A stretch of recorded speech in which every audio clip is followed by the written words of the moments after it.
Good evening, cheeseheads, and welcome to our Wednesday night midweek chat show, talking everything Spurs. And what a group of people we have got with us tonight to hopefully lift our moods, lift our spirits, and look ahead to what is going to be a very interesting weekend of football at Tottenham.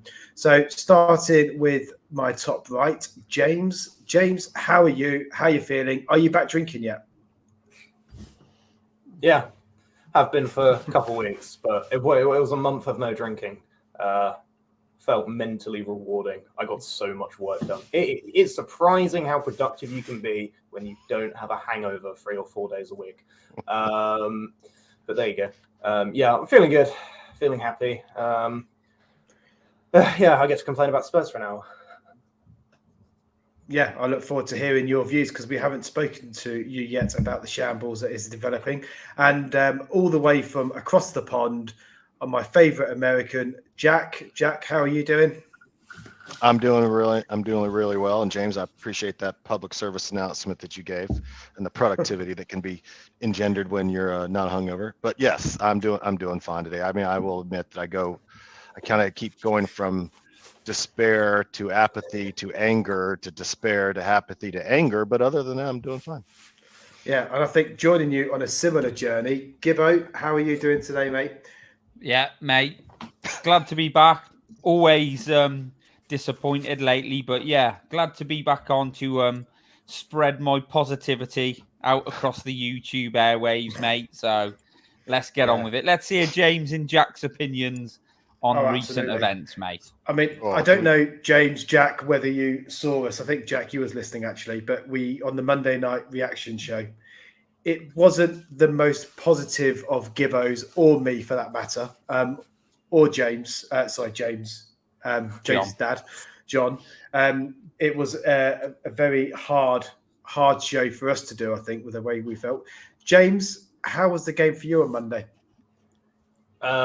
Quite painful. So I was sat watching it with my mate because we were going out to the club afterwards, and oh my god, he's just constantly taking the piss out of Spurs because we just weren't good. It's what I expected to happen. I thought it was going to be one of those games where a team like Everton or any Sean Dyche team sit deep and we struggle to create chances, and that's what the game felt like for large portions of it. And then we throw away a lead once again because we sit off like we always used to do under Conte, like we did under Mourinho. I mean, you might as well bloody have kept Conte here, So it felt like. Jack, how was it watching it from where you were? Well, unfortunately, I had an appointment. Since it comes on at 3:00 in the afternoon here. I had a business meeting that unfortunately canceled. That was supposed to be at 3, so I would have actually missed it had it not been for the client canceling. So unfortunately, I did sit down and watch it, and as usual, my son and he was on speakerphone. My wife was sitting there too, and it was so bad at one point that my wife said, "If I see Hugo Lloris ever, I'm going to slap him right in the face." Because she was getting so frustrated with them passing the ball through the 6-yard box back and forth to each other, just inviting more and more and more pressure. And she's like, and that pass that he sent to, Lloris doesn't deserve any more blame than anybody else. I'm not trying to say that, but that pass he sent to Romero, on the 12 with him being closed down, she's like, I'm not watching this anymore. She got up and left. So I had somebody giving me that on the right, so I didn't have to get too excited about it. But yeah, it was painful, and if we don't have to talk about it anymore, I'm perfectly fine with that. I do want to get your general opinion, though, Jack James, because we haven't heard from you. So I am going to, unfortunately for you guys, I'm just going to put you through a little bit of what we had to do on Monday night. But Jack, punishment. A little bit, yeah. You should have been on Monday night. Jack, what was did you have an expectation, or did you have a view that we would set up differently under Stellini, or we would see a different Tottenham, or what we served up, what you expected? Well, I didn't expect a formational change. There's not a lot of options with the injuries to what we can do. So there's limits there because we don't even have any healthy fullbacks, even if you wanted to play a back 4. So I thought we'd come out with what we would do is our standard 3-4-3. And then the issue that was disappointing, of course, was just the effort. In fact, when we got up, the game was abysmal for the most part. The inaccuracies, the inability to complete passes, the efforts of patterns in play, but just not good enough to execute was frustrating. And then, of course, when we get up 1-0 and we're in the group chat, I was like, actually, this is going, that was the only way we were going to score, because I couldn't see us breaking them down and actually putting in the net. And I said that there was one more goal at least in this game. I just don't know whose it's going to be. Is it going to be us catching them out because they're chasing it, or do they get the goal back? And so, I guess as a result of what you're saying is, like, I wasn't shocked or surprised, but to watch a team get completely dominated by a 10-man Everton side was just, it's mind-boggling. It's just absolutely mind-boggling, because it comes down to mentality and effort, not talent. Period. At all. That's it. It has nothing to do with tactics or anything. It's just mentality and effort, and to get run off the pitch by 10 guys who aren't that good. Granted, pain for their professional lives, but still, it's just ridiculous. It's absolutely absurd. I think Gibbo's smiling because I think he 100% agrees with you. I think like I do think there is a little bit of tactical. I agree with all those things, definitely. But mate, when the decisions to bring Davinson Sanchez on at left centre back, and like I've just sit back, the players may sit back a little bit, but not the way. And then as soon as they scored the equaliser, sort of had a go again. I think the attitude and the application of the players is wanting. And I think the coaching is as well. And I think Stellini is just literally Conte Mark II, but as well, not only that, just a shitter version when he tried to do his own. It was the tactics and that were fucking ridiculous. And I just think the effort and the application, I don't know if James will agree with me, but I think that's just symptomatic of what's been going on at Spurs for a few weeks. That we are short of bodies, but it's just as if they're scared to, like Højbjerg just wants to ping. There was twice in less than a minute where he's just pinged it to nowhere, and like Hugo comes in and his distribution with the ball was fucking awful, and Forster's has been better. Forster has been good with the ball, and we're trying to play the ball out. So for me, that was a bit of, we brought him back in, but the whole thing, mate, the whole thing is shite at the minute for me. Yeah. It's just there's just so much wrong, above the football inside of it, the coaching side of it, and the players. They just don't look like they want to do enough to win a game at the minute. And you can tell that by the games we didn't win at Everton or Southampton, lost away at Wolves, who have been poor, Leicester, who have been even worse, and they absolutely pulled our pants down. But do you know what I mean? Like in the away games, we're just not putting that extra bit of effort in or applying ourselves. And that comment from Conte, like lazy players, when you look at it like that, because was that what he said, lazy players, Craig? Did he say that they were lazy? Selfish. I think he said they were selfish players. He didn't say lazy. And they're just selfish, there's no runs or anything, is there? We're not running off the ball or running into space and making those passes. It's just turgid. Yeah. I would be interested with everything. Yeah, I would be interested. I don't know the answer to this. Maybe our resident Stato James could maybe look it up through the course of the show. But what our running figures were like in the last few weeks compared to what they were, this time last season, when we was on that great run. Yeah. Are we seeing less out of the players than we have done previously? When we was on that good run of form. I don't know what the answer will be. It would be interesting to see.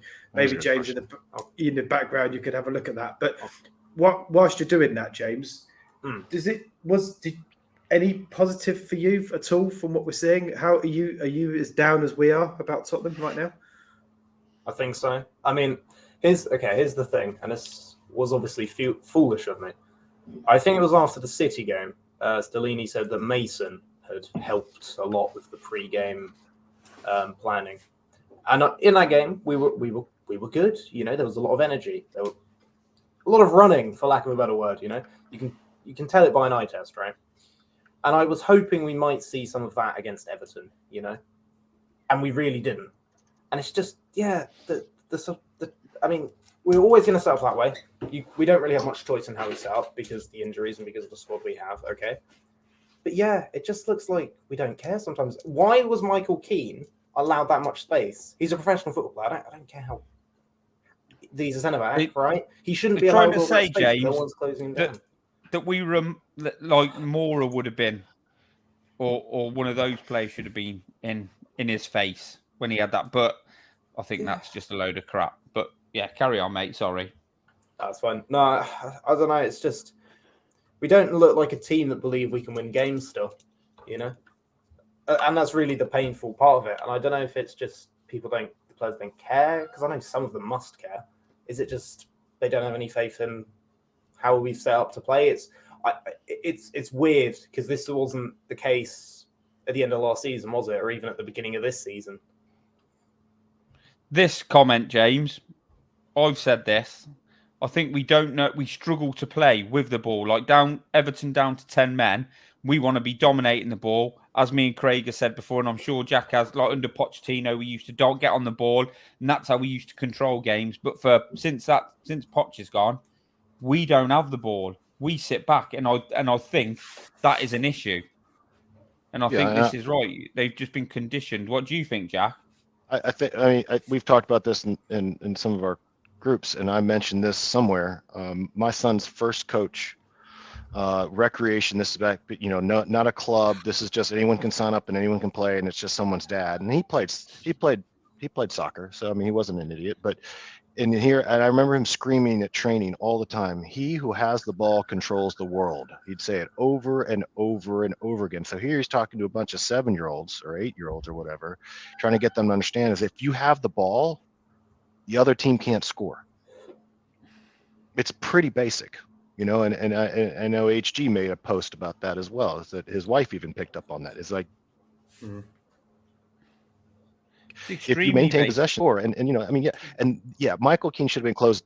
Yeah, I mean, Michael Keane should have been closed down. But at the same time, I promise you, with no defense in training and no pressure, he hits that another 20 times, you won't hit that shot. But to your point, you can't afford to let guys run free when you're defending a 1-0 lead. So if you're going to play defensively, then you have to close people down. And you're right, he was given all the space in the world, and I understand why, but it's still a mentality issue. So, but yeah, no, it's I think it's a good point from King Huddle, is that if you get used to playing without it, and that's how you're drilled, then you'll sink deeper and deeper and deeper until eventually they're walking up to the top of the 18 firing shots at you. Definitely a good point. What do you think, Craig? Because I agree. Me and you spoke about that before, haven't we? I've said that to you. I mean, I agree that they have worked for a number of time under a succession of defensive managers, and that they are entrenched in the view of going into a low block when we concede possession. When we get 1-0 up, to go back into a low block, make it hard, don't concede a goal. But what I think was interesting about the Everton game, or what we're told, I don't know if anyone saw the Alistair Gold comments, but he was reflecting that when we went 1-0 down, when we went 1-0 up, and then we just went back into our low block, conceded possession, that Mason was shouting at Stellini, basically saying, what the hell are we doing? Why are we conceding possession? And Stellini just shrugged his shoulders and went, I don't know. And I must admit, I thought part of it was tactical, that that's what they want. We wanted them to go into a low block. I didn't believe, if I'm being honest, that our players don't have the ability to keep the possession of the ball. But maybe what I'm seeing and what I'm hearing from Ali Gold and others in the know is that actually they did want them to keep the ball and retain possession. They just didn't do it for whatever reason, which probably supports your view, Gibbo, King Hoddle's view, Jack's view, and James's view. But I know really who are the douchebags? Us, because I think some of us, probably even people like myself, small part of my mind was thinking we're going to see something different. Well, and we had literally Conte's main disciple has taken over from Conte, hasn't he? So, it's based, and he said before the game it was going to be pretty much more of the same stuff. So what were we really expecting? I think we're getting conditioned to just, it's hope again, isn't it? You think, here we go, Stellini is going to come in and impress his own ideas. He's his own man now, and it's total rubbish because he's not his own man. He's just doing exactly the same as Conte did, and that's what he'll probably continue to do in his remaining. The positive we got from the game is that it's 9 games left now. Yeah. Yeah, brilliant. 9 games left. I am going to pull this 9 finals. Kerry's on made a really good point. I think this is funny. If you remember when Conte first went off as Stellini took over and we had those wins and everyone was saying, we're playing differently, we've got a different style, we've got different intent about us, Stellini balls the way forward. And are we, what happened to that? Well, look at it now, mate. Chelsea and West Ham. Have you seen Chelsea play recently? Yeah. They're worse than us. And West Ham are worse than us.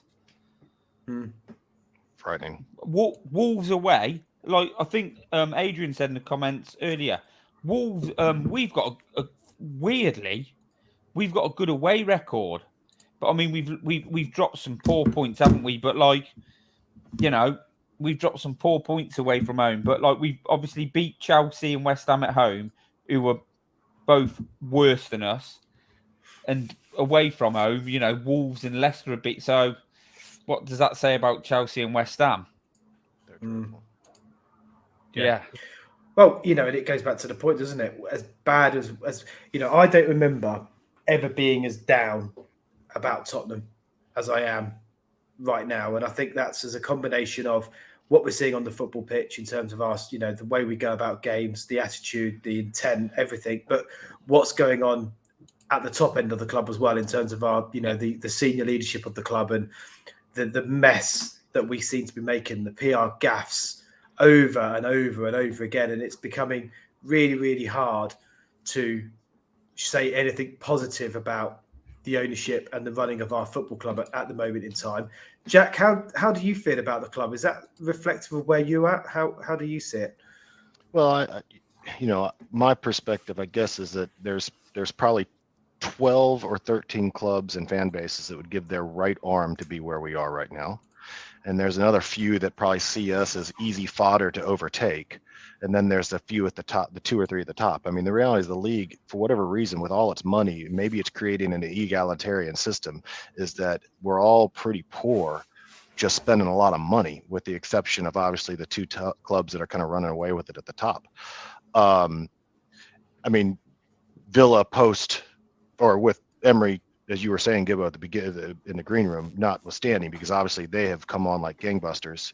Brighton with De Zerbi's coming on pretty strong, but there's still a lot of mediocrity.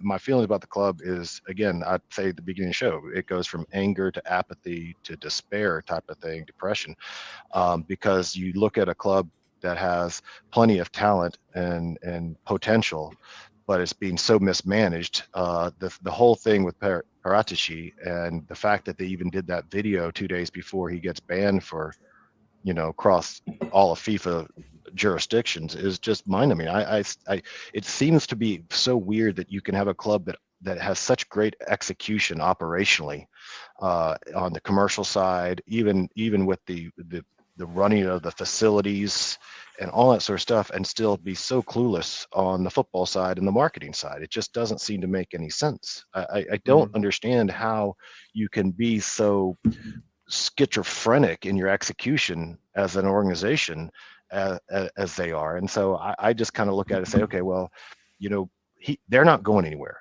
Say unless the 4 of us each have got $1 billion in the checking account and we pool our dollars together, they ain't going anywhere.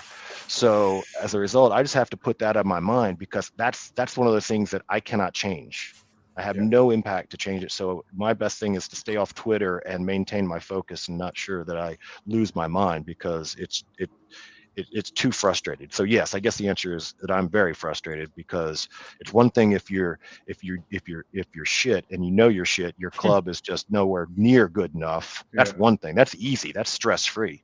You're just glad to win. Every We had once in a that while. for a long time. Yeah, and that predates my existence. Yeah. I didn't really become a fan until the Redknapp years. So I had years of what you're talking about, mate. right.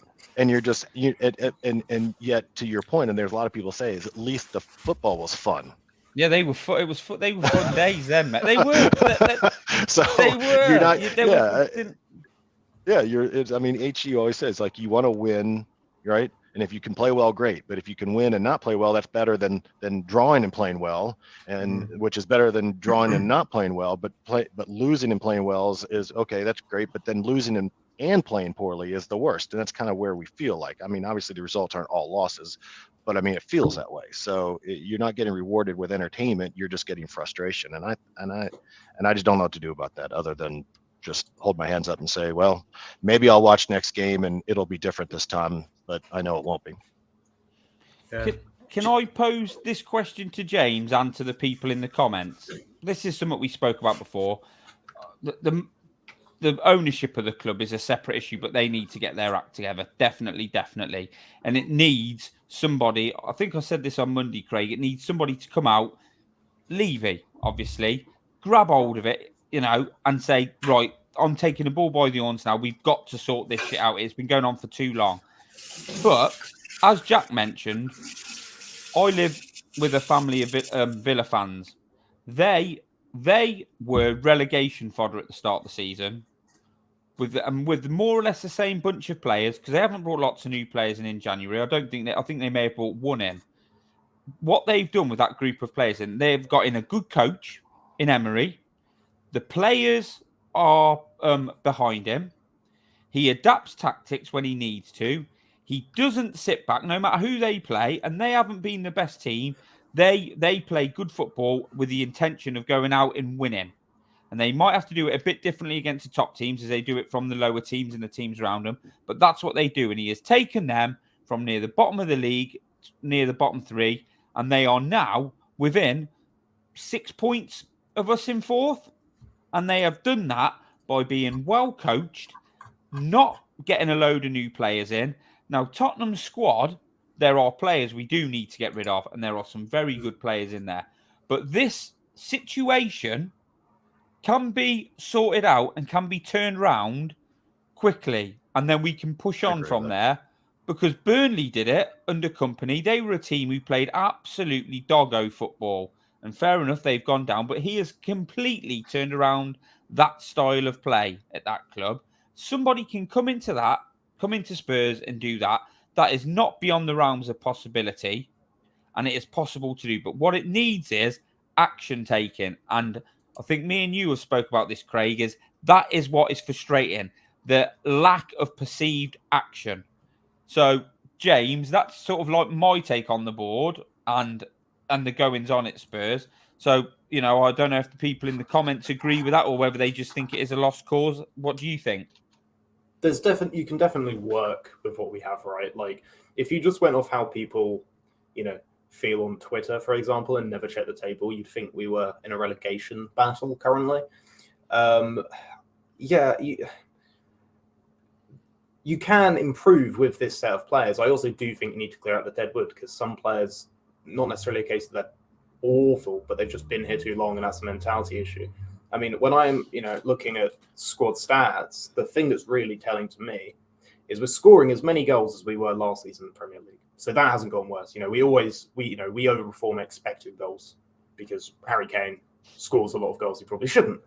The thing that's telling to me is last season we were conceding roughly a goal a game, which was about on par with expected goals against. This season we're conceding 1.4 goals a game.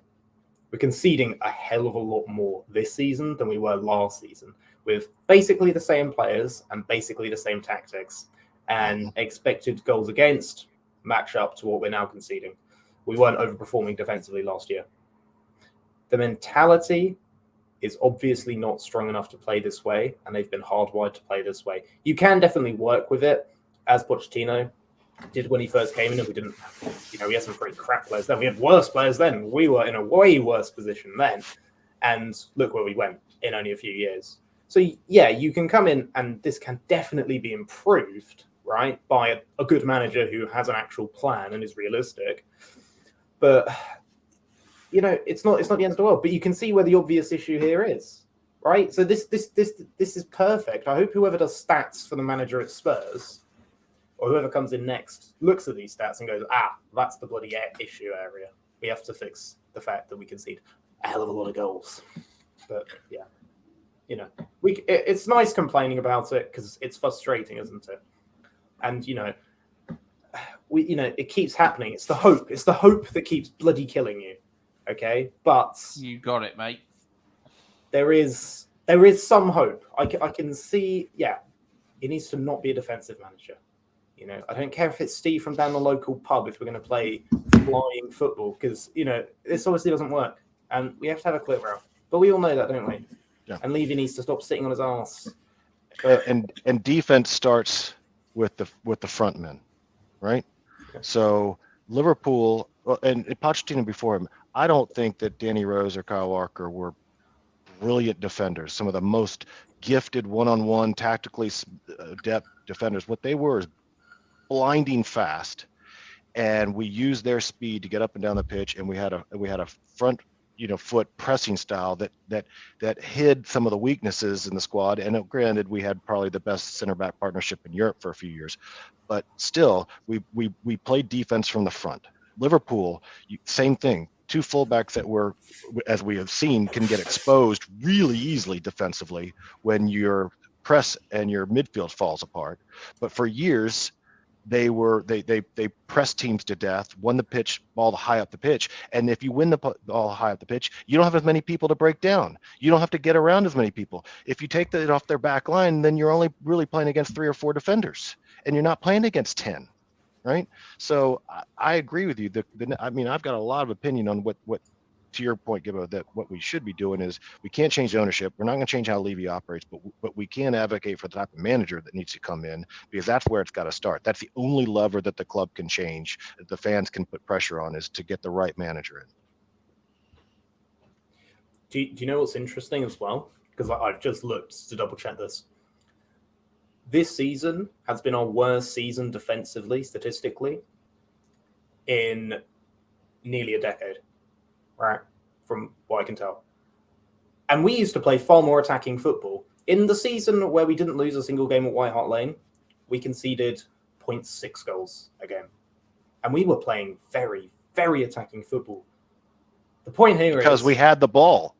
Yeah. The thing is, even against Everton, right, we had a lot of the ball. Like, we had... Well, it's fair. It was like 59%. It was like 59%, actually, I think. Yeah, like we have a lot of the ball in these games, but we just give it up in stupid places, and then we sit off. That's the real issue. It's we play with it in our own half. We play with it in our own half. And this is another issue for me. Senior players. Now, Hugo's captain. Well, class Kane is a senior player. Now, I don't want to upset people on here, but Kane is a magnificent player, an absolute generational talent, fantastic player. I don't think he's a very good captain. Think he probably leads by example for the quality he puts on the pitch. But we got like a player like Romero, who shows a lot of promise, is a very good defender, commits so many stupid tackles, it is unreal. Why is nobody getting hold of him and helping him and calming him down and talking him through games?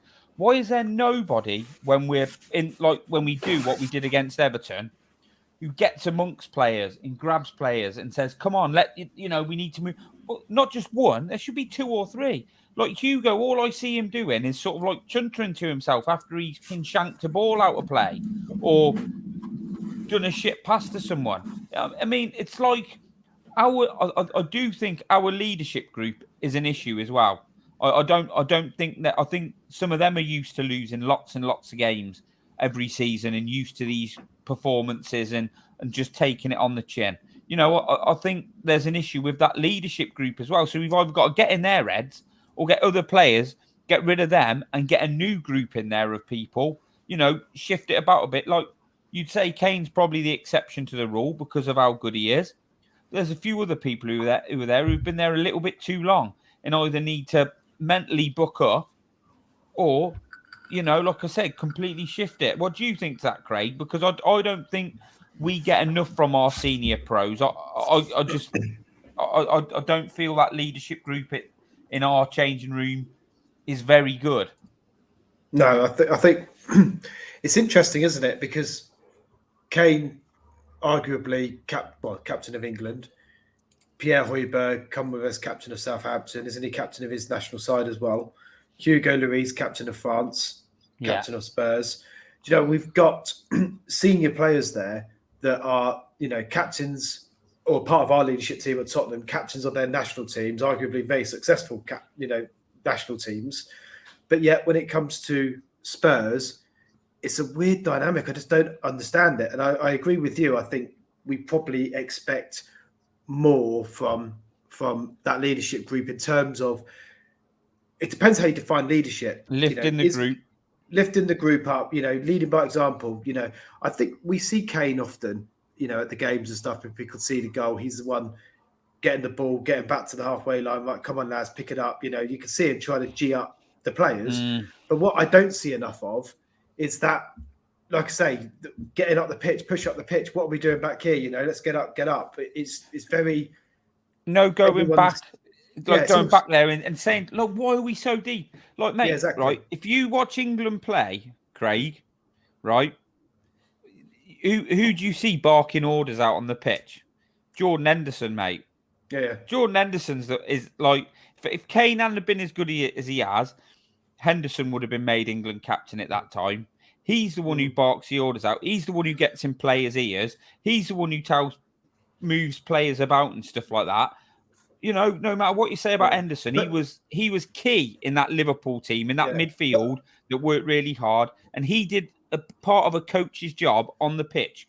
We don't have that. But I think though, and I don't know, it's just a thought as I've thought about this with you. Isn't that about the fact that we've had two managers, long-term managers in Mourinho and Conte, well, relatively long-term, mid-term, who they don't allow that.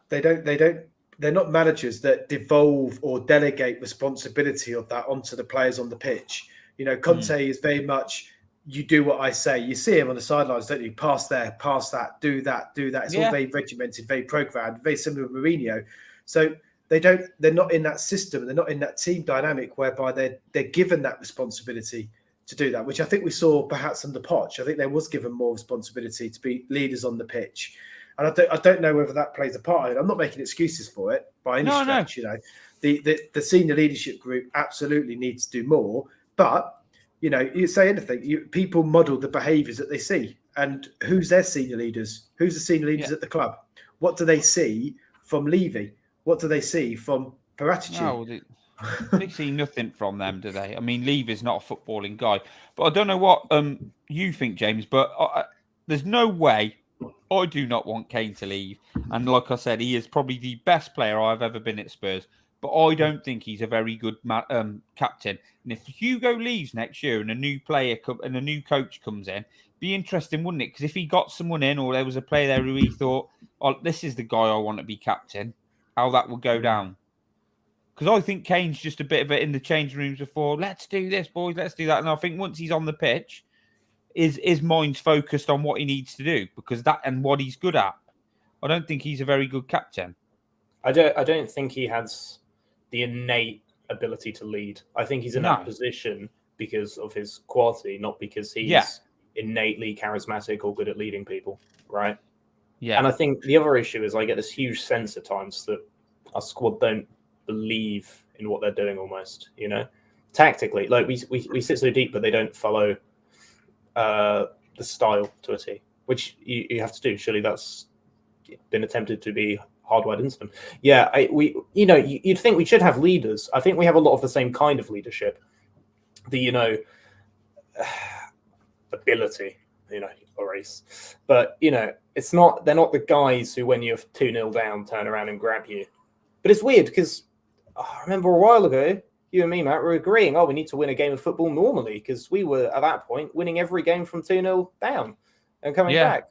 So where's that gone, It's Well, this weird dynamic. I don't understand. Pressure's it. off. Pressure's Yeah. off. When you're 2-0 down, the pressure's off. You can just go for it. You can do what you got to do, free of worry. We've got to go for it now. And I think that helped Spurs at that period. What did you think, Jack? I mean, I think that helped him then. I think that showed it was good character and it was good fight, but I think as well the pressure's off. So, you come in, you have a manager with a very rigid system with very set patterns of play. And as you're saying, not a lot of freedom to express yourself. But if you find yourself 2-0 down, then you're going to be given license, or you're going to take license, I don't know which it is, to, like you're saying, well, we're 2-0 down. We can't just sit in and try to counterattack this team because we'll never get the goals back. So we need to take the initiative and step up the field and press and get forward. So I think that you could argue that would force them out of the box that they've been put into. And because most of the teams, when we're healthy, when most of the teams we play, position by position, we're actually better. Yeah. Right? Yep. So when you allow players to play one-on-one and express themselves, and your players are better than theirs, you end up scoring goals. And you know what? You don't concede when you have the ball or you're playing with the ball on their end of the pitch. I mean, if you look at the stats in a lot of their games, we might dominate possession, but we each had the same number of passes in their half as they had in ours. Mm-hmm. So that means they're playing more in our end with their 39% than we are with our 61% in their end. And that's just madness. Mm. Yeah. All right. Well, there's an interesting comment on the chat. I think we need to just look forward, look to the future. And I think that's what I want to sort of do now. Interestingly, Drummer, I'm not heard the rumour that Maddison is looking for flats in the N17 area. I'll text Diver and ask. Yeah, if you wouldn't mind, that'd be great. Thanks. But we will find out with our contacts. But no, I think we do need to look to the future. I want to look at two parts of this future. Firstly, the immediate term. So we've got 9 games left of this season. What needs to happen, James, in the next 9 games for you, do you think? What do you want to see happen? What needs to happen? I want to see us look like a team that believes we can go out and win football matches. It's simple as that. How does that happen? Well, that's the issue. It's a feeling you get, right? That we had once, okay? Here's the tangent for me. So if anyone's ever noticed, I support Wales. When I watch Wales play, even when we are like shit, like we were when we went away to Croatia, got a point though, so winning. I still always believed we could get something out of the game. With Spurs, a lot of the time, I just don't. I can't necessarily quantify why. It's because there's no unity. I want to see the team actually play as a team. I'd like us to go for it in games and play on the front foot. Those things. I'd like us, I get in some games, there's going to be periods where you do have to be a bit more defensive, because you're under it a bit. But if we're going under it, the pressure I'm in, I want to see the team actually go through it and survive, because we haven't. Every time there's pressure applied to us, we just crumble like a fucking house of cards in a hurricane, right? That's what needs to happen. That or Pochettino or Nagglesman need to come in. That would also improve my mood significantly. An actual manager and not just, the pizza man from down the road and Ryan Mason. Much as I love Ryan Mason, he's not a manager, is he? So. Yeah, Jack, what about you, mate? What do we need to do in these next 9 games? Yes. So for the 9 games, what I would like to see is, I see someone actually throw this in the comment. I'd like Stellini to put us into a 3-5-2. I know we only have 3 fit center midfielders, but we're only playing one week. So throw Sarr on the pitch. Seems like a player, seems like he's comfortable on the ball. Let's try and control the freaking ball, hold on to it, get Son higher up with Kane so that he's not playing with his back to the goal, shuttling back, trying to defend the wings constantly, in which he doesn't do well. Get him maybe running forward, and that way you have an extra player in Decky, or now that Moore is gone for a while, but Danjuma, maybe he'll get somebody. You at least have somebody off the bench you can bring on that would do something, maybe something that would change the mentality a little bit. In other words, that you have an idea, that the players say, okay, we're not going to do the same thing that we have done for the last 8 months that hasn't gotten us results. We're actually trying something different. That's what I'd like to see them do, is just do something, because this Saturday, I mean, I'm glad I'm not going, because, you know, Brighton is going to play through us like it's going to be a hot knife through butter, from what I've seen, and they're going to slice us and dice through the bit. I mean, you need an extra body in there, so that's the only thing I can think of. Because again, we can't get healthier, we can't get new coaches, but they could at least tweak the system a little bit, and, you know, get the old system of Harry dropping deep and pinging balls up to Son to run onto, at least to stretch their defense, at least to give them some thought of maybe not coming down on us, something to push them off us a little bit, because it's going to be very tough when you're playing Newcastle and Brighton and all these teams. So that's my thought, at least. Yeah. It's limited. It's not a lot of great options.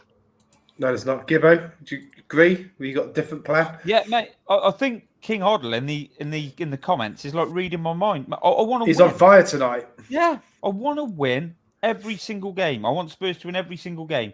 I want us to get as many points as we can and finish as high as we can. And if it isn't top 4, it isn't top 4. If it's the Europa League for me, then you say, yep, that's what we've got. This is what we're at next season. We go again, and we but obviously new coach, another competition that we can win. But yeah, I mean, like this obsession with playing 2 in midfield. If we're getting overrun in midfield, which 9 times out of 10 we are, let's see some change. If something's not working, let's change it. That's a coach's job. It's ridiculous that they keep doing. Like Everton just played 3 in there.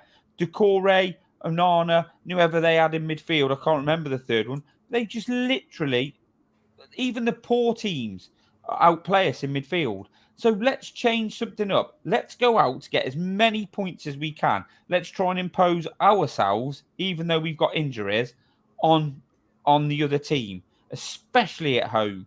And I want to see us just go for it and attempt to win as many matches as possible. Not 1-0. I don't want to see us go 1-0 up and then sit back. If we can go on and get a second or third, let's do that. Let's win as many matches as we can by scoring as many goals as we can and conceding as few goals as possible. For me, the very basics of what to want to do in competitive football. Let's go out there and do that. And if things aren't working, let's change them. Let's make positive changes. Let's make changes that could change the game and swing the game in our favour. That's what I want to see for 9 games. I have no faith I'll see that. I think we'll just I've got no faith. I just think we will just muddle through to the end of the season. Because at the minute, like we've been saying, Craig, I can't see any action. I think it is just a case of let's get through to the end of the season, and we should be doing. Hopefully we can get European football, Champions League football is slipping away from us. But so what? Because next year we're not. If we don't get top 4, we don't. It's this holy grail of top 4. If we're gonna let's look to start playing, win football matches, play better football, and win trophies, and finish as high in the league as we can. And for the rest of the season, I just want to see us attempt to win football matches. Yeah, I agree. I love the idea. I think I've been saying for weeks now that we need something, a catalyst to trigger a change, a reaction in this squad, in these players. And it's not going. I think, from my take on it anyway, and I'll get your views, is we're not going to see a change from Stellini and Mason before the end of the season. Come hell or high water, that's just not going to happen. I think there's been 2 communications out from the club this last week. Obviously, the one when Conte left, and Levy made it clear that all the focus is on backing Stellini and Mason to the end of the season to achieve the highest place possible finish. And today, with the season ticket renewal announcement, again, the same statement was said by Levy. All focus is on supporting Stellini and Mason to the end of the season. So we are going to have Stellini and Mason to the end of the season. I do not see any other option than that. But a change in formation to a 3-5-2 will, I think, be a catalyst, because it does say it's a sign of intent that we're going to do something different. And everything that you said, Gibbo, everything that you said, James and Jack, I completely agree with. it's going to be very, very interesting. So, do you think Jack? You said you want 3-5-2. Do you think you'll see 3-5-2? No. That's depressing, isn't it?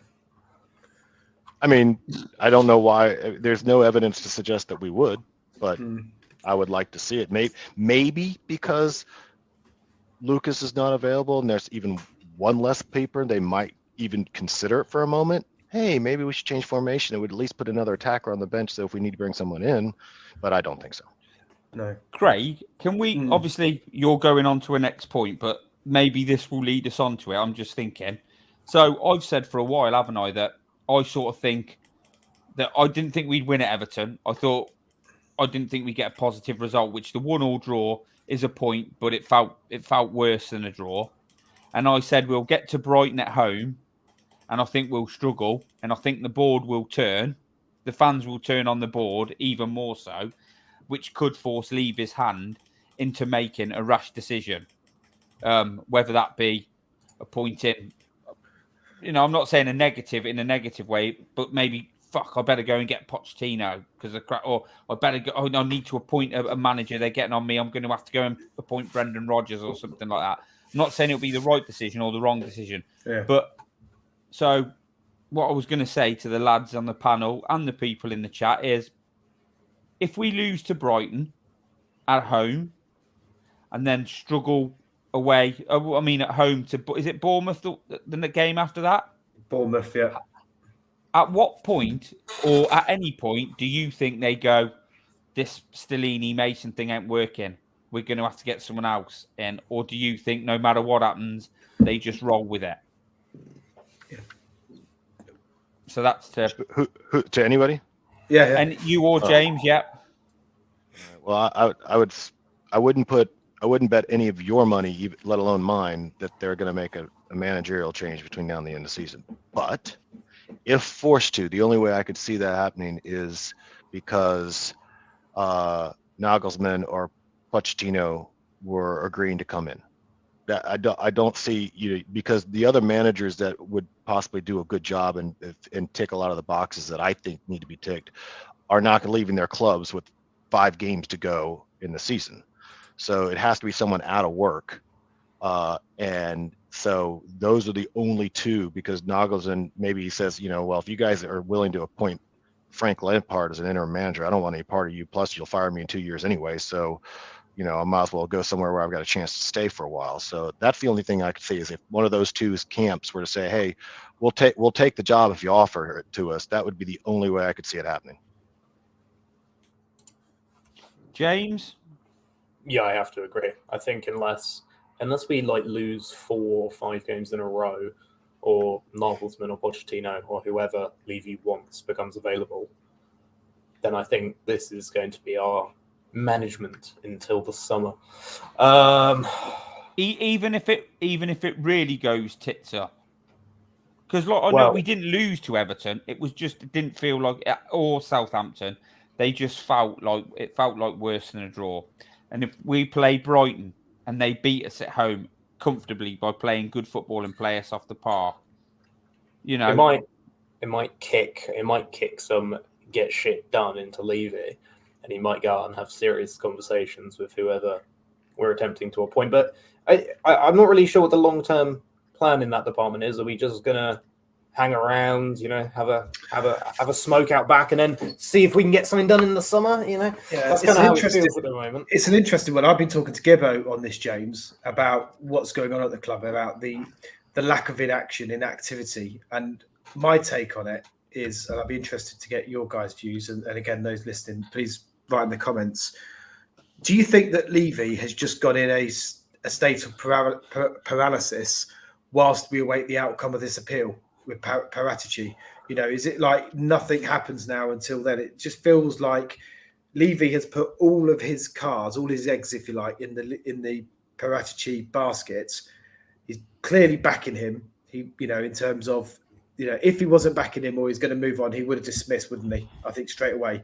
The fact he's not dismissed, the fact he's, period of absence whilst awaiting the outcome of the appeal, tells me that he's hoping and praying that the appeal goes in favour and he can bring him back into post. Is everything stopped? Has everything stopped until mid-April when we hear this decision from the appeal? What do you think, Jack? Yeah, I think April 19th, if that's the date, is probably there's not enough goals to be scored against Tottenham between now and April 19th that I think is going to get a new manager in. But I mean, it would. Could you bring in right now that doesn't know whether they're going to have a director of football or not next year, what the structure of the club, who they're going to report to, what is the structure on the football side in the operation? You actually don't know. If you took the job as manager, you don't know the answer to those questions. And so it'd be very difficult for me. I mean, I don't know crap about coaching professional football, but I mean, it just seems just a job. If I don't even know who I'm going to report to, it's going to be kind of hard for me to say, yeah, that's the job I want to take, what my responsibilities are, what I'm going to be able to do or not do. So it just seems like you're right. Your analysis is, I don't know anything about Levy. No one does, but it seems that you're almost in a state of paralysis, self-induced paralysis, but in a state of paralysis. James, how do you sit? I think he's sitting and hoping that the appeal is successful, and then he can put Paratici on the new manager hunt, right? That kind of seems like what's going to happen. And if it's not successful, then he has to go find a new director of football as well, hasn't he? But it does very much seem as if that's the case. Yeah, I agree.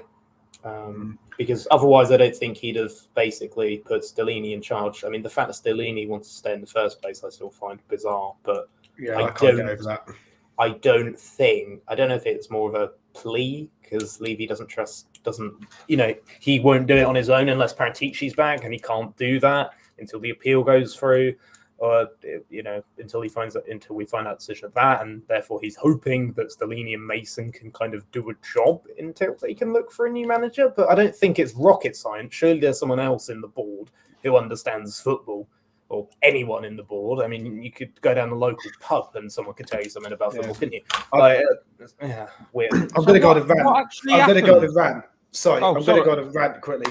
Sorry, go for it. I'm just going to go on a rant because Lovely.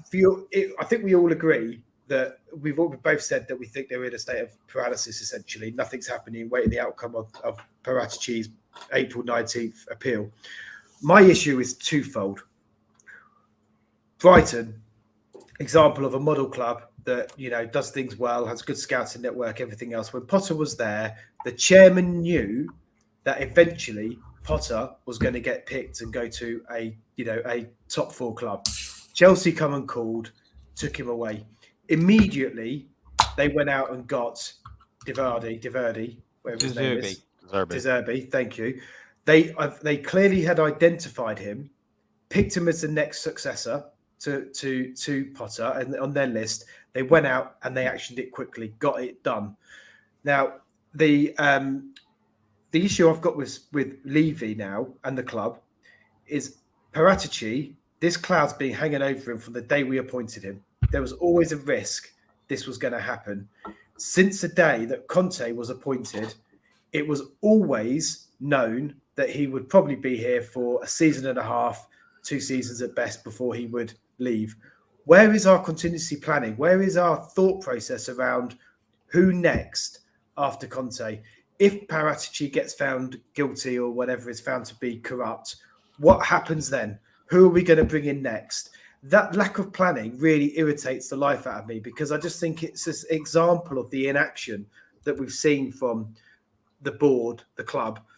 And we should know really now already. They should have, and I hope, there's no evidence that they thought out what's going to happen in the event that this happened with Paratici, the event that Conte throws his toys out the pram and decides he's going to do one. Do you know what I mean? Considering he was going anyway, Craig, at the end of the season. And now we're stuck here as fans, none the wiser about what's going on with the business continuity plan in vote of Mason and Stellini, who, as we've said tonight, is basically a 2.0 version of what we had with Conte. It's just a shambles. And now we're left in this turmoil of the club, perception of the club being in turmoil, disorganised. And, we use the word crisis. It feels like a crisis, doesn't it, at this club? Why does this club do it to itself time and time again? sorry, rant over, but Well, I just want to mate, say something real quick. Hold on, Matt. Just Go on. from an American's perspective, I just want to say that was one of the nicest, politest rants I've ever Lovely. heard. He does a lovely rant, Craig. He beautifully rants. But that comes from the top, doesn't it, Craig? And I think we've like we said on here, we've been sort of apathetic towards Levy. We've never, we've all sort of think he needs to change and for us to really push on, we need new owners. But when these sorts of things happen, when it comes down to, it, that's on his toe. That's on him, isn't it? That's on him and his leadership of the club. And it has been important. This Paratici thing, what's he got over him? What has he got over him? Because, on the 19th, he's appealing this worldwide ban from FIFA, yeah? And if that gets overturned, he's just banned from Italy again, then, is he? So, the charges aren't dropped. It's just FIFA. Well, no, I think the appeal isn't the appeal on the Italian charges, which FIFA have spread worldwide. Yeah. So I think if the appeal wins the appeal, then the Italian charges are dropped, and therefore I think the FIFA ban is also lifted. Is my understanding. I think that's right. And I'm with you. It's as if Levy thinks he's and he might. It might. In his eyes, he might be. It's as if I get the feeling that Levy thinks he's the top man. He's brilliant at his job. I love what he does, and I'm going to give him. I mean, he sacked managers for far, far less, hasn't he? Good ones. Yeah.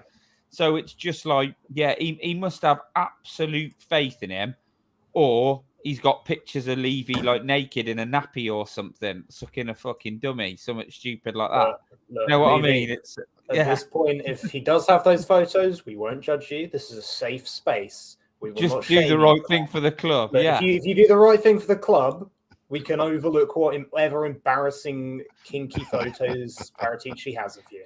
Yeah, on his phone. But you know what I mean? That's how it feels. And Craig's lovely, polite rant, he's bang on. He's bang on. But it comes from the top, doesn't it? He is. There's got to be some decision making and some. What word am I looking for, Craig? That we need from the top. We're after some. Just decisiveness. Just decisiveness. A bit of action, but yeah. Well, so just sorry. Go mate. I mean, if you want to go back not too long ago, I think I went to bed and woke up having learned that both Pochettino had been fired and Mourinho had been appointed. I mean, that was an example of him moving. Yeah, absolutely. Right. Absolutely. It's not like he's incapable of it, but exactly. And that's the point I made, haven't I? I made that, Gibbo. I said that and I used the example of when Nagglesman was dismissed from his club.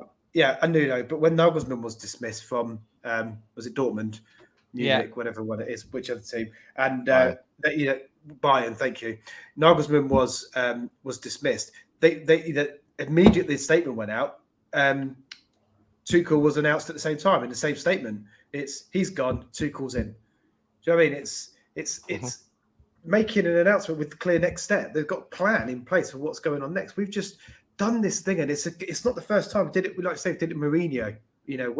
What happened with Mourinho and why it happened. I don't know, but we then put in the business continuity plan. In that case, that's our example. It was Mason, and we just plodded along to the end of the season. And we're doing exactly the same thing now. Yeah. And then now we've got a problem, right? Sorry, Gibbo. Yeah. We've got a problem whereby Chelsea are looking for a new manager. Leicester are looking for a new manager. We're looking for a new manager. Real Madrid arguably are going to be looking for a new manager. PSG are going to be looking for a new manager. So and probably a couple of big clubs in Italy. Absolutely. So where do we fit in that, Jack? Where if you're a manager looking, don't worry about Leicester. Well, no, I'm not. No, I'm not necessarily. But where do we fit in that hierarchy? We don't. I mean, I think we all pretty easily could put the jobs in order, because every job's got hair on it, So the Chelsea job, the PSG job, that you're only going to be there for a couple of years, no matter what you do. And the Real Madrid job is if you don't win the league and or the Champions League, you're going to get fired. But it's still, those jobs are high prestige, high money. high profile with big players. So that there's an attractiveness to that. And that's the reason why I say that, you could put all the candidates that we've been linked with or any ones that you want to throw in there in two categories. There are the big names, right? There's the Nagglesman, there's the Pochettino, Enrique, those sorts of names. And then you've got the less experienced, smaller club guys like De Zerbi and Amorim and Ange and Slot and that sort of stuff. And for me, I think that given the number of jobs that are going to be open and the competition for managers, for me, and this has been true even if all those club vacancies weren't open, you want someone who has passion and enthusiasm, but not a volatile personality. We've had passion, we've had enthusiasm with two big win now managers, but they're highly volatile personalities, and I don't think that is well. Yeah. Well, okay, there you go. And I want someone who sees this as this appointment would be the pinnacle of their career, right? And that they really want to be here. This is a major step up. They haven't. This is a huge thing, and that they could actually stay for 3+ years. You want someone who plays, obviously, we've talked about front foot attacking style, and likes and wants to develop players. I mean, those are the 4 criteria that you want in a manager. And I think we all know that. And that's why I say is, people like Enrique is a disaster because we don't have you'd have to get rid of 15 players in this club to play his style of football.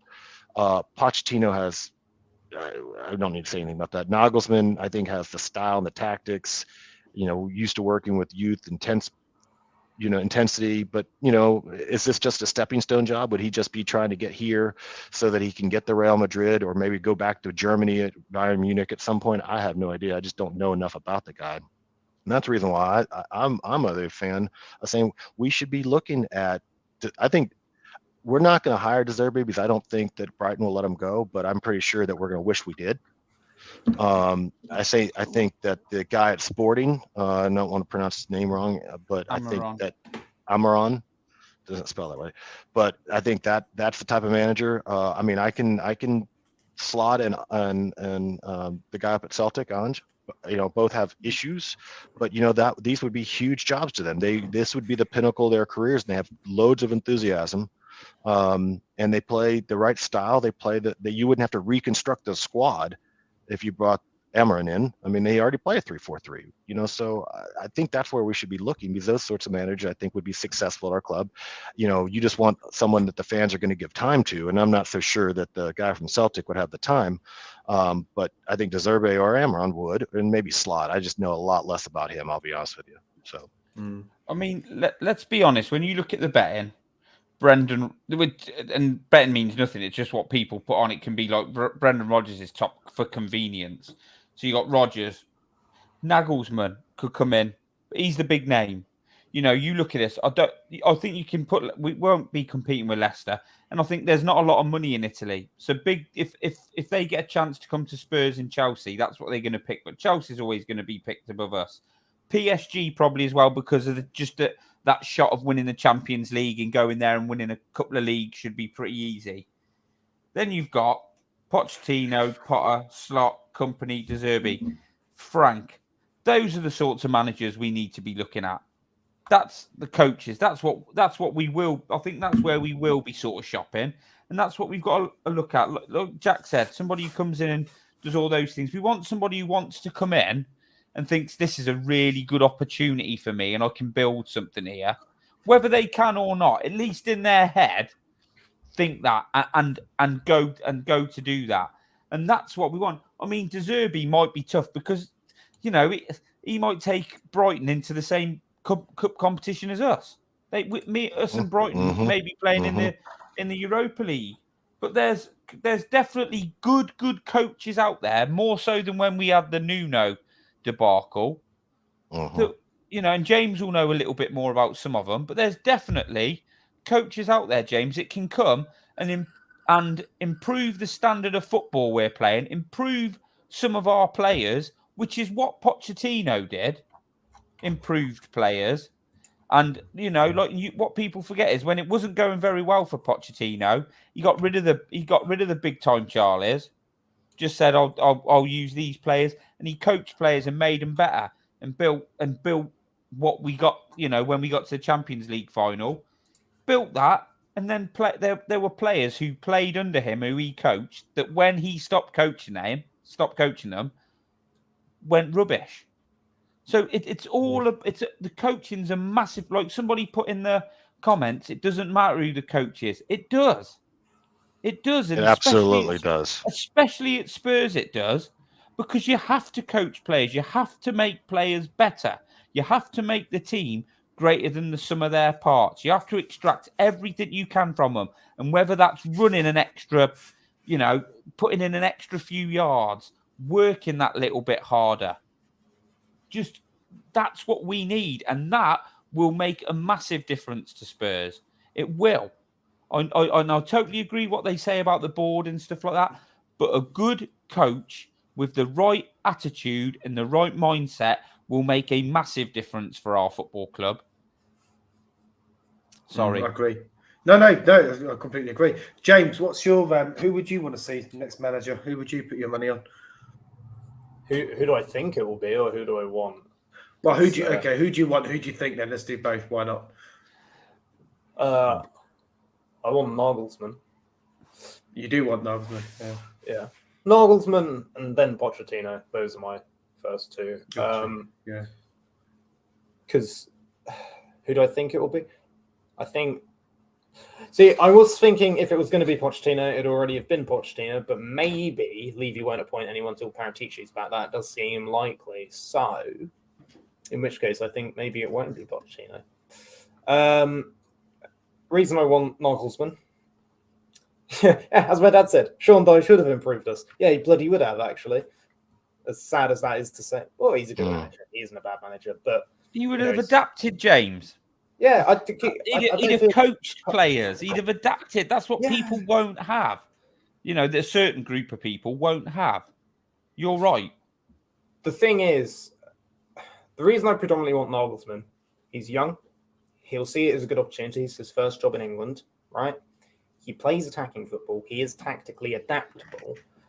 And I've heard it listed by some people who know more about German football than me, that one of his issues at Bayern was he was arrogant. I don't necessarily think it's going to be a bad thing to have someone come in who kind of isn't prepared to take shit from certain players at the club and is willing to clear out the club. I mean, I think whoever comes in next, there needs to be someone who is, I hate the phrase, but a project manager, someone who can be at the club for a while, because they're going to have to get more out of the current players, play attacking football, build a system that the players fit into and obviously... And enjoy. Yeah, like football that's actually fun to watch, right? Going for it in games, for lack of a better phrase, And yeah, obviously, we're going to have someone who comes in and says, okay, there's a lot of dead wood here. We need to clear it out and bring in, new players, which I think everyone agrees that there's loads of crap at the club. But there's also some very, very good players, some good players and some decent players. We can get more out of the decent, the good, and the very, very good. Clear out the crap and replace them with like this is just management 101, right? You clear away the weakest performers, you get more out of your current lot, and then you go from there. But nothing I've seen in Mourinho or Conte showed that they could reliably put the 11 they have on the pitch into a system which would reliably get results. And that's what we need next. That's why I want Nagglesman. I believe Nagglesman can do it. Let's be honest. Coaches like Glasner, I don't know loads about him, but he's took over at Frankfurt. He's set them up in a style of play. And did they win the Europa League last year? They beat Rangers. Got them into the Champions League.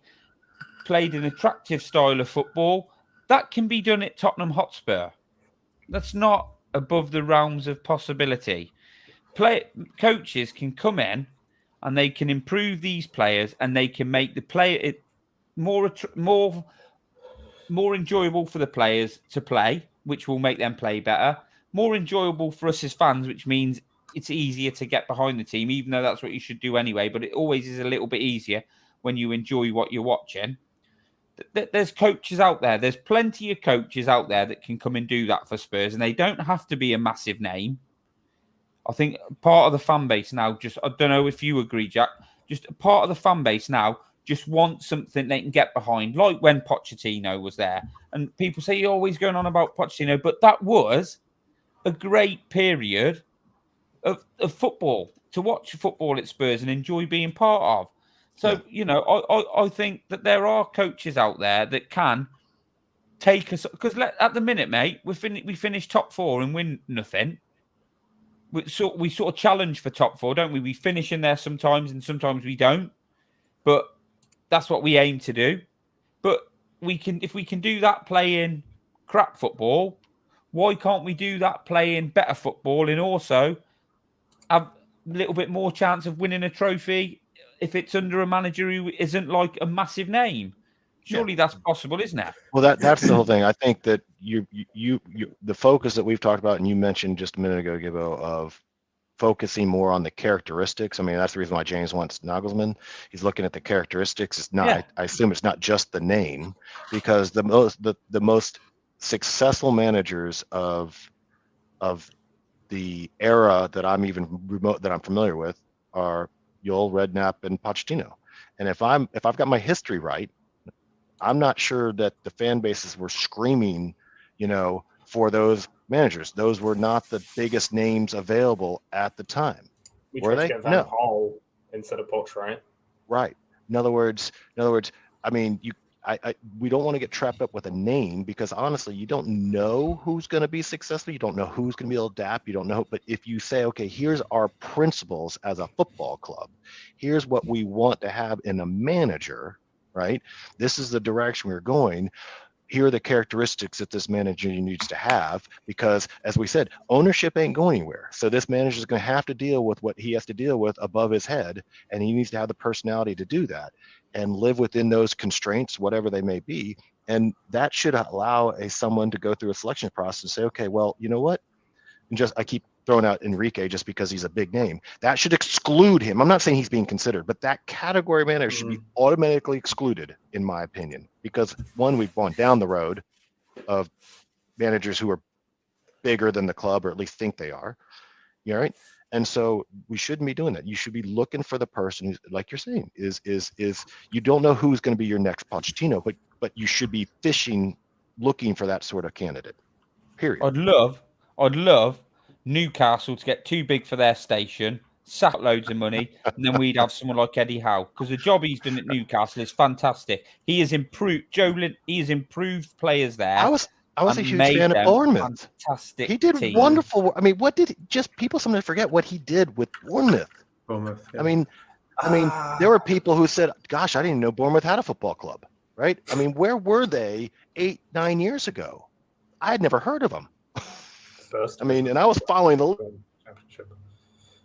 So, Jack, and then we'll come round to Craig. Who would you, out of all these coaches then that we're talking about so we've asked James. James was Nagglesman or Poch.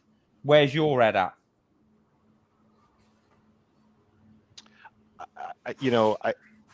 I try to be humble because I know what I don't know, and that's a lot. But for me, I would be perfectly happy with Nagglesman. I just, my worry about him is this is just if he was successful, that'd be fine. I just worry about whether or not he would see this as where he wants to wind up. I really want a manager that wants to say, this is where I can wind up and be for a lot, pull a Klopp. And I just don't know that Nagglesman would be that person. So that leads me towards the De Zerbi's of the world, which I know he's very well liked, obviously in Italy for good reason. Amorim would be another one that I'd be happy with. And I just don't know enough about Slot out of the German managers, but those are the people that those are who I want. I want to see the sort of profile of a manager who is young, plays attacking football, and this would be the best appointment of their career. And they're not just saying, okay, well, I can make enough money here to set my family up for 2 years. They know that they get paid well, but it's not just a means to an end, right?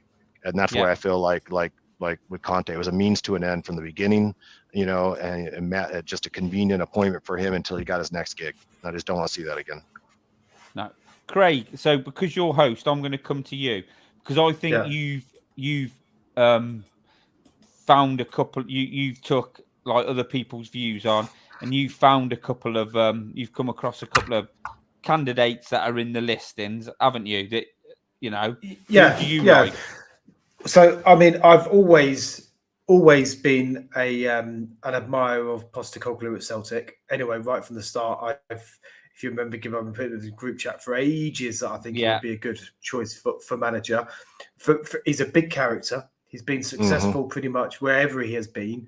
He's a sort of manager that takes players with him on a journey. Do you know what I mean? He brings the whole club, he lifts the whole club, and wherever he's been, he has improved players and he has improved the team and left them in a better position. And people will say, "Oh, where's he been? What's he done?" Well, he's done enough. He's done no more than no less, if you like, than Pochettino did when he joined us. And look what he come on to do for us. So I'm really a fan of Postecoglou from Celtic. I think he's gettable. I think it's easy to get Postecoglou out of Celtic. And I think, as you've said, Jack, I think you're right. He would love the opportunity of a big club. And then the other one that I'm really, really starting to get into is Slot. Looking, without really knowing much about him, I've watched a lot on him and other people's opinions on him on social media and YouTube. I've watched some scouting videos, as I'm sure Gibbo has. Impressive that character, guy, isn't he? Very impressive character. Very impressive character. Speaks great English, really good English. He is one, I think. I think he's one of those that, again, really, really gettable in the club he's at. He would see Tottenham as a big step up from what he's doing now. And I think, similar to Postecoglou, he could really drive us forward. So for me, that's where I'm at. Nagglesman, by the way, I just don't think he's gettable for us at this point in time. I think he wants bigger. And I agree with you. I like those two. I like those two shots. I want to say that Postecoglou, I'm a big fan of. I hope if he comes in, I just hope he'd be given time by the fan base. I mean, Craig, as we know, I'd take anybody who lets us pass the ball forwards at the minute. And I'd like Redknapp, just go out there and tell a forward to fucking run about a bit, mate. I'd be made up if or get up into them, get up them. They don't like it up them or whatever. That'd get me going with the crap we've been watching for the past few years. But I agree. I've been having a look in Slot. And HG gave us some sort of like a heads up on Slot as well, doesn't he? Because obviously HG watches a lot of European football, and usually if he's not keen, HG will tell you. But this guy seems an impressive character. Done it at AZ, and now he's doing it at Feyenoord. He plays a good brand of football, and he likes to. And I like, maybe a bit old fashioned, but I'm with you, Craig. I mean, Postecoglou, I watched, I listened to a couple of podcasts just about him talking because I wanted to see what the character was like. A little bit disappointed that he was a Liverpool fan. Not keen on the fact that he's at Celtic because I can't stand Celtic, but he seems very impressive. And, thing is with Postecoglou, I think he's just a little bit too old. So I've come round to the Arne slot. I do like De Zerbi. I think because I did like Potter at Brighton. I thought Brighton were a great team then, but De Zerbi's took them on. He's sort of like he's took them up another level, which is impressive, and I like that. Company, I like the idea more. I'm not as sold on Company because he's been doing it in the Championship. Not quite as sold on whether he'll be able to come in to Spurs straight away and do it. But he has changed, he's changed Burnley in a very short time from the style of football they used to play to what they do now. And so I find that quite impressive. And I do like Thomas Frank. I've liked him for quite a bit. So I think there's. I love this comment. Sorry, Jane. Sorry, Gibbo. That comment is brilliant. Phil. Yeah, brilliant, mate. I saw that earlier on Twitter. Yeah, he does look a bit like him. Yeah, he does. I don't know his name. I don't know his name, but yeah. So I do like him. And out of the big names as well, if we were prepared to change the whole club, which we won't, because we'd have to recruit loads of other people. If you didn't have Nagglesman and you got Enrique in, and we started playing that sort of like possession-based football like he did, I wouldn't mind that. But I just don't think I don't think that's going to happen. I think these guys we've been mentioning tonight are the types of coach. The Nagglesman thing, when that first happened, I was like, let's get Nagglesman, you know, the name and all that sort of stuff surrounding him. But I think as time's worn on a bit, and I've sort of, you know, other names have come in, and you sort of think about it a bit more. I think the names we've sort of mentioned in the last few minutes are more the sort of coaches we need to go for and make sure we pick the right one. Yeah, and I don't mind any if they're going to sort of back them in the way they back them, or they you know, and they're going to allow them to do their best work, then I'm all for it. I will get behind whoever the new coach is. I got behind Nuno to start off with, but it was just pretty clear by the time we were beat like Watford, it was like, this is hard work. Even though we're winning, this is hard work, and then it went south really quick.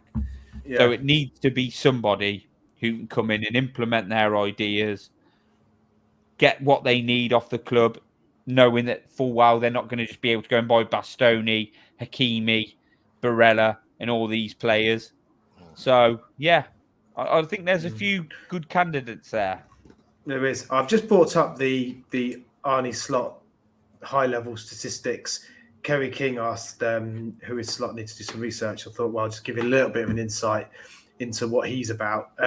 So currently at Feyenoord, been with them since 2021, absolutely bossing it. 91 matches, won 58 of them, scores 2.34 goals for every 1 hour, 11 minutes. It's a phenomenal statistic, really. He plays all-out attacking football. And if you watch any of his games tactically, it's very progressive, isn't it, Gibbo? Yeah, they seem to go. I don't know if anyone else. I watched the highlights against Ajax, and they just pass and move forward passing, forward runs. And I don't know if anybody's seen it on the socials. There was a video doing the rounds last week of Company giving a bit of a bollocking to one of his teams. Did you see that, James and Jack? It was just a video of him sort of going in the changing rooms, basically saying, "Don't mistake me for being a nice guy, and then go and do this." And likewise, there was one of Slot today on there, sort of congratulating his team after doing so well in Europe. You know what I mean? So you can just get a little bit of a feel of what they're like. So they're worth going and looking at. But there's plenty of decent stuff on YouTube. Tactics of these managers and how they set up in highlights, so you can sort of see how their teams are set up. But yeah, you know, obviously anybody can look at those, and that's how me and Craig tend to do our research. Yeah, definitely. Yeah. But Postecoglou as well, just to mention this, you can see his journey as a manager a lot of the time over in Asia that way, but very, very attack-minded footballer again. Good goals ratio, 2.53 goals for every 91 minutes, which I think which is ridiculous, really. But it's Celtic. Yeah. But it's good. It's good. They're good attacking managers. Just while I've got the floor, very quickly, I just need to. We've got 84 people listening. Just to promote, tomorrow night we've got a special YouTube show and associated pod that's coming out with guests of Sandro, Tottenham's own Sandro, and Charlie Eccleshaw from The Athletic, coming on to talk about all things Tottenham at this moment in time. I believe it's linked to one of the Chisholm charities as well. So keep an eye on our socials. Details of that will be out, but that'll be live on YouTube tomorrow night at 8 p.m. Yeah, so, I've got some. Sorry, Craig. It's for the Favela Food. It's for the Favela Food Fund. Brendan will be hosting, and Caller will be guesting on that because he only goes on the big shows now. Of course, yeah. Oh, yeah. So, but as well, they've got Charlie Eccleshare and Sandro. So that's a great show. Yeah, it's like an Easter.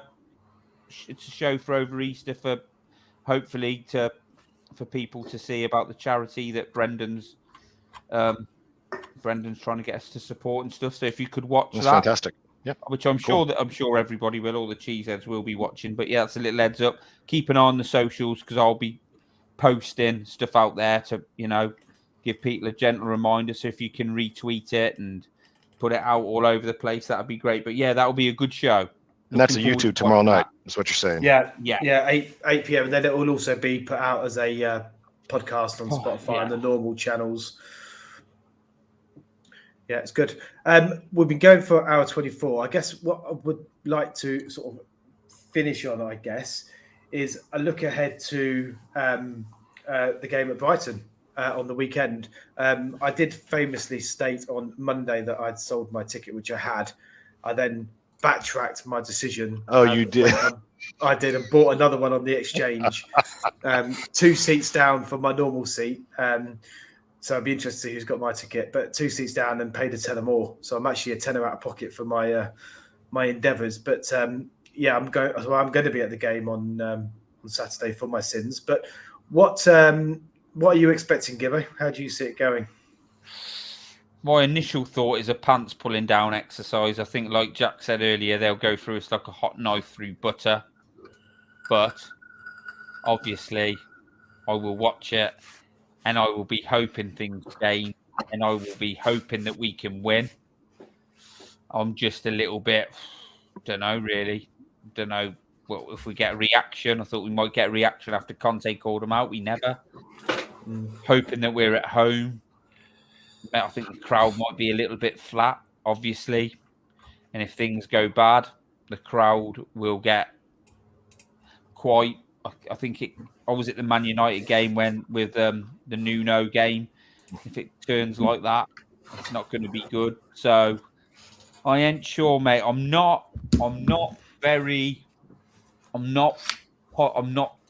positive, mate. I don't think we'll win. I've had this scenario in my head for a while, though, haven't I? So maybe that's what it is. I think we'll just go sits up, and I just think, there'll be a calling out of the board, and Levy may make a rash decision. Yeah. James, how do you see it going Saturday? I'm not sure. I don't think we'll get battered. I think we're just gonna roll over and lose 2-0 or something. James, do you want to buy my ticket now? I've got a ticket available, 60 quid. I don't think you could pay me 60 quid to go. Fuck that. I bought the train ticket now, to be fair, so I'm committed. Jack, how do you see it going? Just You're so going to you make me feel a bit more positive about my trip to London on Saturday. Ornstein has just said Frank is in at Chelsea. All right. Yeah. So, oh, really? Is that done? Is it? Yeah. Frank, is that? Yeah. I just saw it. All right. Sorry to get late breaking news here. Sorry, just while I'm asking, is that interim? Obviously, to the season. Yeah. Which is mind-boggling on so many levels. So back to Brighton. So I'll give you the positive spin. I think that the crowd will be very on edge, as it has been many games. The players will also be on edge. I'm pretty sure my preferred coach, Deserve, is going to smell blood. He's going to come after us with an attack to come and try to get an early goal. The only thing I can say that might happen is because they come after us, maybe we get a quick counter, maybe we get a lucky bounce, maybe we get a penalty. If we can get up a goal early enough, then I think the crowd, I don't mean the team, but the crowd will relax, and you'll get more of the chance. You'll get more singing. Maybe you'll get a little bit more positive vibe. But that's really, the longer it goes 0-0, or if you get down 1-0, it gets toxic, and it could just spiral out of control. So I think you got to hope for a really fast start, some sort of lucky bounce, some sort of error on the defense that gives Kane or Son a look, and they get one up, and you get the right feeling at home going around. That would be my only hope, because I think Brighton's going to know this is their chance to basically step in front of us in the table, and they're going to go for it. We've got to win. Of course we've got to win. We've got to win. We're at home. We have got to win that game. We have got to pull out all the stops to win that game. Yeah, I agree. 3-5-2 would be nice, wouldn't it? I think we need to play 3-5-2 if we're going to win. Richarlison in that game. I'd love Richarlison. I'm not a massive Richarlison fan, but I'd like to see him come back with really wanting to prove something. Play up front with Kane. I would like to see Richarlison. I was going to say Richarlison, Kane up front. That'd be. I'd love to see it. Yeah, I'd like to see. Not Son. He's not terrible, fit, though, right? It should be He back. might be fit for that game. Yeah. Oh, love I to didn't even see- know. Oh, well, that changed my Yeah, opinion yeah. completely, Greg. We're going to win easily. I'd like to see Kane. Son and Kulusevski put on the bench. Go 3-5-2. Give them something to think about. That would be and- fantastic. And say, look, Richarlison, you're in. Go out there and prove Conte wrong. And we play with a bit of whether that'll happen. James, when's Basuma back? Do you know? When's Basuma back? If ever. No idea. Haven't I heard don't it. think there's any back. Wasn't it only a few weeks though? It was only a few Well, weeks, wasn't it? Rule of about thumb of our 6, medical team is if they say 6 weeks, Double that it. means 4 months, doesn't it? Yeah, we could do with him back anyway. He could help us Yeah. between now and the end of the season potentially. Yeah, no But yeah, shit. all right then. Well, I think we'll call it a night there. Thank you for your participation. Gibbo, you feeling better after that? It was a nice bit of therapy, I thought. Yeah, mate. Yeah, all ready to get disappointed again the weekend now, mate. I'm right up there now. They knocked me right down.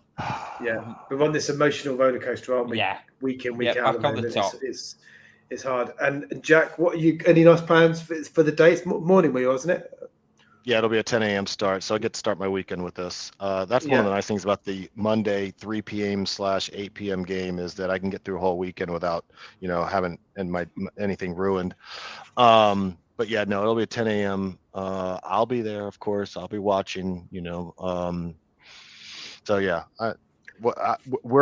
I'm done. I'm toast. I have no choice. I can't not walk away. Yeah. And I don't play this weekend, so I don't have the excuse of my own game because it's Easter, so we don't have a game for myself. Okay. Do you tend to watch the game in a pub or somewhere with a supporters group or anything, or how do you? I used to when my son was living here and not over in England. We would always go to an Irish pub down the road where the North Carolina Spurs meet. Or the Raleigh chapter, which is where I live. We'd always meet. But now unless he's at the game, I don't go. If he goes to the game, then I'll go to the pub. Otherwise, he and I are taught. We've watched every game together forever. So we just get on the WhatsApp and just talk and do it that way. So that's what I'll do this weekend. Nice. And now my dad's moved to town, so he'll come over and commiserate with us. That's the good stuff about football, isn't it? It's that bringing family together and watching it with your son or your dad and everything else. That's what's great. Yeah. I know, James, you love watching the games, don't you, when you go with your dad? Oh yeah, I've been going to football with my dad since I was like 6 or so, like really young. You're too young to really understand what's going on. So yeah, a long time.